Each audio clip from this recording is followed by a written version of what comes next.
Hi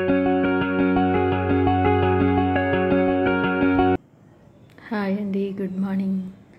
ఈరోజు ఎంతో రుచికరమైన టమాటా కాజు ఫ్రైడ్ రైస్ మీకు తయారీ విధానం ఏంటో చెప్పి దానికి కావాల్సిన పదార్థాలు ఏంటో మీకు ఇప్పుడు చూపిస్తాను. మనం ఒక పెద్ద సైజు ఉల్లిపాయని చక్కగా సన్నగా ఇలా తరిగి పెట్టుకోవాలండి.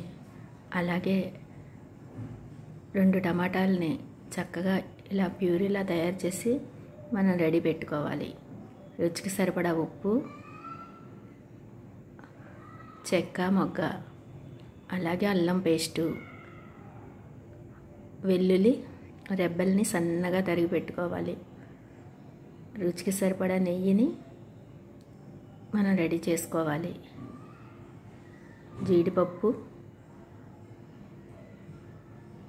మేగడని కూడా వేసుకుంటే బాగుంటుందండి ఇందులోకి. అలాగే శుభ్రంగా కడిగి పెట్టుకున్న 1 గ్లాసు బాస్మతి బియ్యం. ఈ పదార్థాలన్నిటితో మీకు కాజు టమాటా ఫ్రైడ్ రైస్ ఎలా తయారు చేయాలో మీకు చూపిస్తాను. మనం మొదట గిన్నె పెట్టుకుని దానిలో నీరు పోసుకుంటే అది ఎసరు అంటారండి. ఇలా ఎసరు మరుగుతున్నప్పుడు మనం దానిలోకి దాల్చిన చెక్క, లవంగ మొగ్గ వేసుకోవాలి. అలాగే 1 చెక్క నిమ్మరసాన్ని దానిలో పిండుకోవాలి. ఇలాగా ఇవన్నీ వేయడం వలన మనం ఫ్రైడ్ రైస్ చాలా చక్కగా ఉంటుంది. రుచి కూడా చాలా బాగా వస్తుంది. ఈ ఫ్రైడ్ రైస్ ఎంత అమోఘంగా ఉంటుందో మనం మాటల్లో చెప్పలేమండి.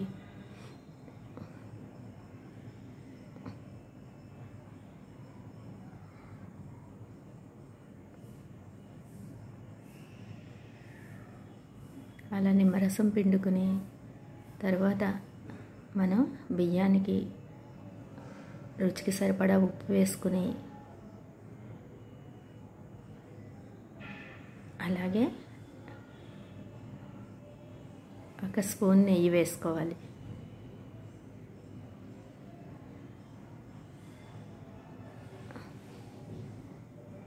ఇలా మరుగుతున్నప్పుడు మనం ముందుగా బాస్మతి బియ్యాన్ని చక్కగా కడిగి రెడీగా పెట్టుకున్నాం కదండి, దాన్ని మనం ఈ ఎసరులో చేర్చుకోవాలి.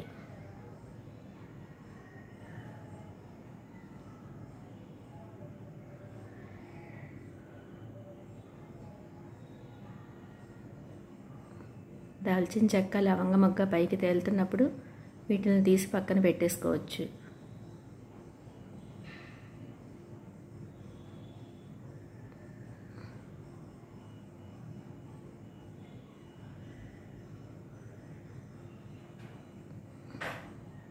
ఇది ఉడుకుతూ ఉండగా మనం ఈలోపు పొయ్యి మీద మూకుడి పెట్టుకుని దానిలో 2 స్పూన్లు నెయ్యి వేసుకుని అది కాగుతున్నప్పుడు మనం వెల్లుల్లి రెబ్బల్ని చేర్చుకోవాలి. అప్పుడే గుమగుమలాడుతూ వాసన వచ్చేస్తుందండి. తరువాత అల్లం పేస్ట్ని వేసుకుని ఈలోపు మనం అన్నాన్ని వార్చుకుని రెడీ చేసుకోవాలి.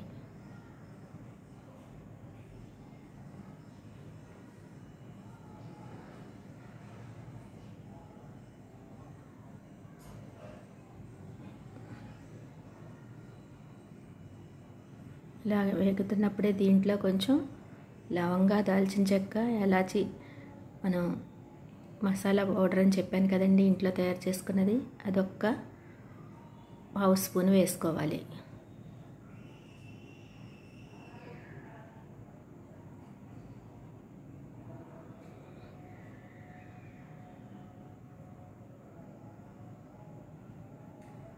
వేసుకుని ఇది కలుపుకుంటూ ఉండి మనం ఇప్పుడు దీంట్లోకి ఉల్లిపాయల్ని చేర్చుకోవాలి. ఉల్లిపాయలు వేయడం వల్ల టేస్ట్ చాలా బాగుంటుందండి. అలాగే జీడిపప్పును కూడా వేసుకుని చక్కగా వేపుకోవాలి.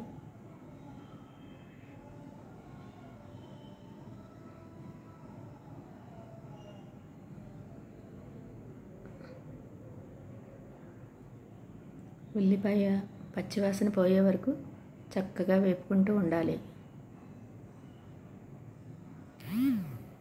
ఇది పిల్లలకి బ్రేక్ఫాస్ట్గా చక్కగా మనం బాక్స్లో పెడితే వాళ్ళు స్కూల్లో ఎంతో ఇష్టంగా తింటారండి. పిల్లలకి ఉదయాన్నే బ్రేక్ఫాస్ట్గా తయారు చేసి పెట్టచ్చు.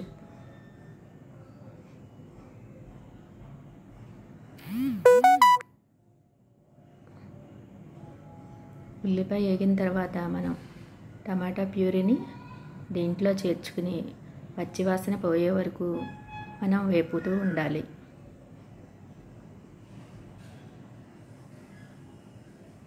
నెయ్యి నేను 2 స్పూన్లు వేసాను. మీరు కావాలనుకుంటే ఇంకొక స్పూన్ యాడ్ చేసుకోవచ్చు. 2 స్పూన్లు అయితే కరెక్ట్గా సరిపోతుంది ఒక డబ్బా బియ్యానికి.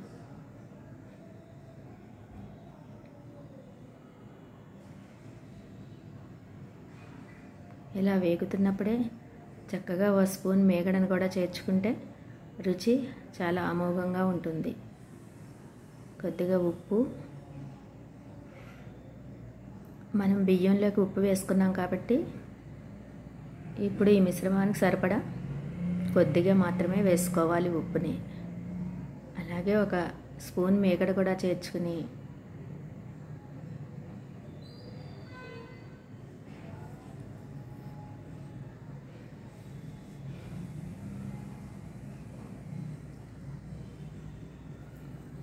టమాటా ప్యూరీ అంత బాగా వేగితే ఈ కాజు ఫ్రైడ్ రైస్ చాలా బాగా వస్తుందండి. ఇలా వేగిన దాంట్లో మనం ముందుగా వార్చి పెట్టుకున్న బాస్మతి రైస్ని మనం ఈ మిశ్రమంలోకి చేర్చుకోవాలి.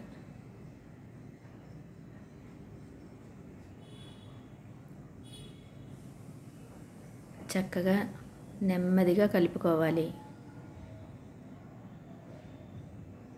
పొడి పొడిలాడుతూ చాలా చక్కగా వస్తుంది. మనం మొదట నెయ్యి, నిమ్మకాయ ఎసట్లో వేసి మనం ఉడకనిచ్చాం కాబట్టి అసలు చక్కగా అన్నం చాలా పొత్తులాగా వస్తుంది.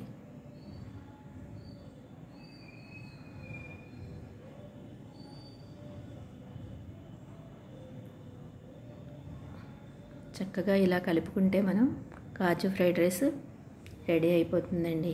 చూడండి ఎంత బాగుందో ఈ ఫ్రైడ్ రైస్. ఇది ఎలా ఉందో మీరు కామెంట్స్లో నాకు చెప్పండి. మీ అమూల్యమైన అభిప్రాయాలే నాకు ఎంతో ప్రోత్సాహకరంగా ఉంటాయండి.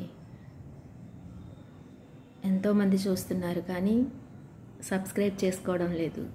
కాబట్టి ప్రతి ఒక్కళ్ళు సబ్స్క్రైబ్ చేసుకోండి. లైక్, షేర్, కామెంట్ చేయడం మాత్రం మర్చిపోవద్దు.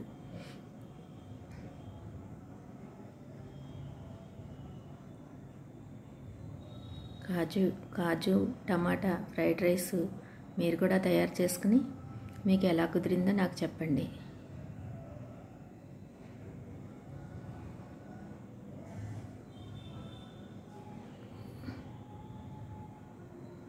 షేర్, లైక్ చేయడం మాత్రం మర్చిపోవద్దు. పక్కనే ఉన్న బెల్ సింబల్ని టచ్ చేస్తే నేను పెట్టే ఫర్దర్ పోస్ట్స్ అన్నీ మీకు చేరుకుంటాయండి. Thank you.